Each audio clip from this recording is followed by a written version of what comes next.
kid. Welcome to summer camp. I'm so excited. Me too. But first, a serious question. What? Have you ever lost a toy? No, I don't want to talk about it. Unfortunately, many of us at some point in our lives, perhaps at summer camp or somewhere else, have lost a toy. It wasn't my fault. I know it was not. And today's story takes us to the lost and found. Green Bear!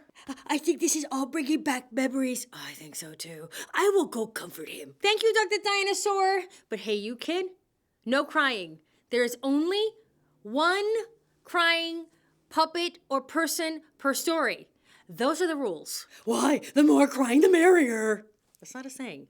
Okay, let's go into the lost and found at summer camp. But first, look at the twinkling stars. And that right there is one of those rustic cabins that are just so classic that you imagine a summer camp to be. Although I've personally never been to a summer camp that looks quite like this. And look at that adorable little guy right there.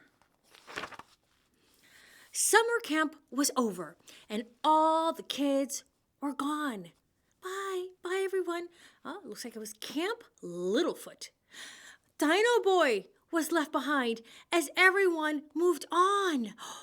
Oh, I think we just met our lost toy. There was no more joy for this little toy without the love of a girl or a boy. And look at that. All's quiet.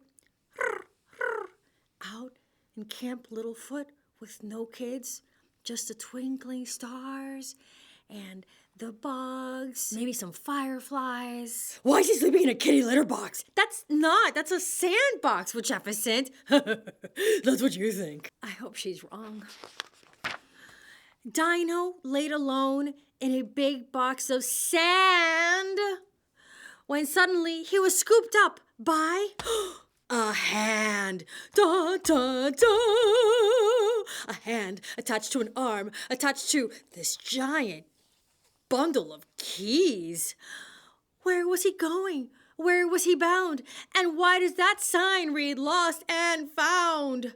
This was a room where things were forgotten.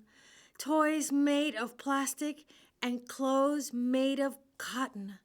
But Dino refused to spend his days on a shelf. He set out to escape and find a home for himself. That's the spirit, little lost dino toy. I mean, okay, so you're in a lost and found, but you don't have to stay there. No, you can go out and make your own destiny. Just then he heard a voice out of the blue. A unicorn mood ring said, "Please take me too." Moody was excited and turned from black to red. "Please take me too," another voice said. This was Hamburger Hippo, who ate when he was sad. He also wished to find the home he never had. So the three climbed down and headed for the door, knocking down a music box that fell on the floor. And look at this place. There are books here and jars and a box full of stars and maybe some cushions. And is that a record? Do they have a record player here at camp? And oh, look at that. Oh, kind of it looks like Abuela Bear when she was a baby, doesn't it? The box flipped open, the music box, and a girl twirled inside. "Please take me too," Tina the ballerina cried. So Dino pushed hard and the window opened wide. Oh! So Dino, Tina, Hippo, and Moody climbed their way outside. See, just like that, they're free. And oh, wait, there's some stuff on the walls here. What does it say here? Campers have s'more fun. S'more fun, get it? And kumbaya. not to be forgotten. Goodbye, Camp Littlefoot. I love hamburgers. Dino was here. I think that they left those marks, didn't they? That hippo.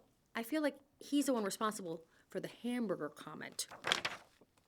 Now it should be easy to get out, right? Oh no, that doesn't look easy at all. They came across a pool that seemed so gigantic. To little toys like them, it looked like the Atlantic. They tried to swim across, but soon began to sink. Moody was so scared she turned from white to pink. Oh, and the hippo's starting to lose his burgers, and he's swimming, and everybody's swimming as hard and fast as they can. How big is this pool? Probably just regular human size. But again, for them, it's humongous. Hippo went under, but his burger stayed afloat. Dino said, climb aboard and sail it like a boat. They climbed aboard the burgers. Brilliant idea. And it looks like Tina the ballerina got a camp map. Where? I don't know. They sailed across the waters with Dino as their guide. Wait, where did Dino get the binoculars? Oh, it's a leaf. Okay, I was like, where are they getting all this stuff suddenly? They sailed across the waters with Dino as their guide. They steered toward dry land and reached the other side. Tweet, tweet, tweet, tweet. Okay, it should be like really easy for them now to just go free and set about their new destiny. Oh, maybe not. They traveled until they saw a rope's course so high. To little toys, it looked like a treehouse in the sky. They climbed and climbed and did not stop until they reached the very top. Because you don't stop. No, you don't stop. You climb around the clock till you reach the top. No, you don't stop. You don't stop. You do not stop till you reach the top. They grabbed onto vines and swung between trees, hanging onto Tina, who helped them trapeze. One step closer to the exit gates ahead. One step closer to a home and a bed. And look at the joy on their faces, the anticipation. All their work is about to pay off, and they're so close. Oh, why are there suddenly stampeding horses? When they finally finished the rope's courses, they opened the gates and outran 10 horses. Yay! What a mistake! They had opened the stable. They tried to outrun them, but they were unable. Run! What if they get trampled? No, they're so tiny, and they're so big, and they're so fast, and they only have little legs. Run! Wait, everybody stopped. What's happening right now? The horses halted when they saw a shiny thing. A magical unicorn on a color-changing ring. Look at that. They're not only stopping to admire her, they are bowing their heads down in admiration. Oh, I love this part. It is very cute, Corny. Yeah, it happened to me just like that once. What? Yeah, what? There's another story we need to find out about. They let Moody lead and gave her friends a ride to the summer camp gates on the other side. There's the gates, so close. Look at that. The sun is shining. Oh, as if saying, come, come, come to the light.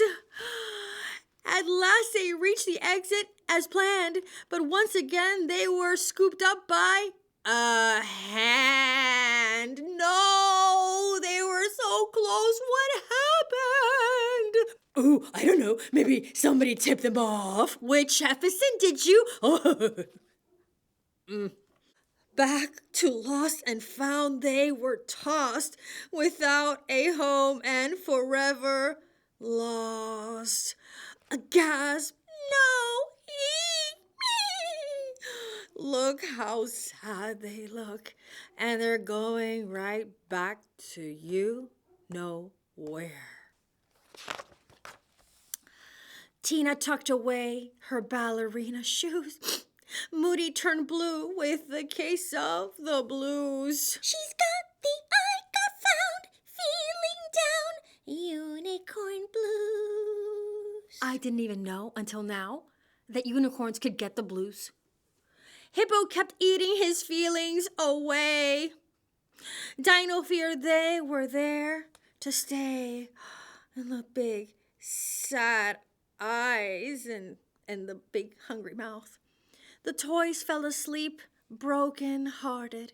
Then the sun came up, a new day started. They looked out the window with tired eyes. A bus pulled up to their great surprise. And who's on this bus? Other kids? We thought camp was closed. Oh no, apparently first camp was closed and now second camp is open for business. Are you thinking what I'm thinking? That they're going to be trapped in the lost and found forever? That's not what I was thinking. It's what I was thinking. It's not what we're thinking. I see hope. Kids burst in and each chose their own toy. Dino was picked by a twin girl and boy. They held him close and hugged him tight. And just like that, his world felt right. Look, and this guy got the troll that we hadn't even seen, and this kid's reaching for some sort of an action hero, and look at that beautiful mermaid up there on the top shelf waiting for that tall person to come along. Tina was found by a little girl. She leaped for joy and did a twirl. Hippo was chosen and felt complete. He no longer felt a need to eat. A girl slipped Moody on her ring finger. She never knew what joy this would bring her. Moody was hers forever to hold. Happy at last, she turned to gold.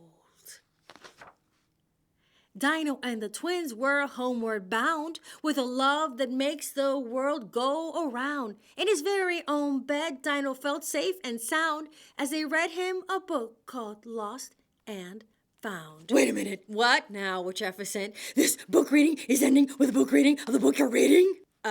Yes. So are we in there? In where? In the book reading? Of course we're in the book reading. No, I mean this one. That one? This one. That one? Oh, you're just going around and round like a lost and found. Oh, storyteller, Green Bear wants to know if the story is over. Tell him the coast is clear. Come on, Green Bear. So, is it over? Yes, Green Bear, and I have good news for you. What? They all found new homes and people to love them. No way! Really? Like, new kids love them? See, I told you that there would be a happy ending. Yes, a totally happy ending. They found new homes, new kids, a new life. And they didn't mention anything about their old owners and being mad at them for accidentally leaving them on vacation and forgetting about them for like 3 days. And no mention of that? No, nothing came up like that. No, that was very specific, but no. Okay, so you think that the Lost Toys aren't mad at their original owners? Nope, I don't think they seem to be mad at all. They're just happy that they have somebody to love them. Okay, I feel really relieved. Okay, so you feel better now? Yeah. So what was once lost is now found. Very well put, Green Bear. You know, and if you think about it, that toy, you got to enjoy that toy. And if you lost that toy and you're still thinking about it, think of it this way. Now that toy is off to have a brand new adventure out there. And nothing will ever take away, though, the memories that you made with your special toy. Because memories are never lost.